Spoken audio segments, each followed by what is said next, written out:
I-explore natin tong kagandahan ng kwan.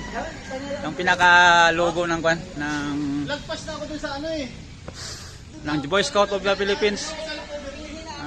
Ito kagandang Boy Scout of the Philippines. Ito mga headquarters ng Boy Scout of the Philippines.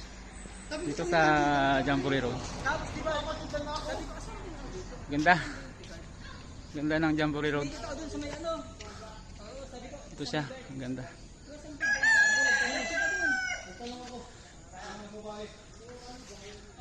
Ni-explore ko yung kagandahan ng Pilipinas para maipakita natin sa buong mundo na ang Pilipinas ay maganda. Saka ito bilang magiging future vlogger sa someday, ini-expose ko yung kagandahan ng Pilipinas para pag lumaki yung channel ko makita ng ating mga kababayan na ang kagandahan ng Pilipinas ay sobrang ganda. Hindi na natin kailangan mag-travel sa ibang bansa kasi sa sariling bayan natin ay matagpuan na yung mga magagandang historical site kagaya dito sa Jamboree Road. Itong Jamboree Road ay isa sa mga dinadayo ng mga bikers kagaya namin. Bali pangatlong rides ko na dito sa sa lugar.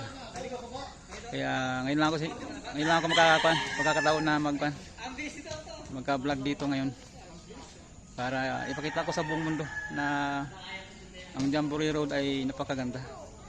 Yan ang mga logo ng mga bata.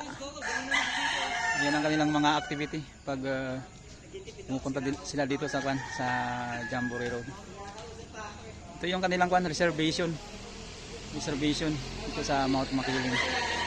Pag may mga activity yung mga Boy Scout, dito sila pumupunta.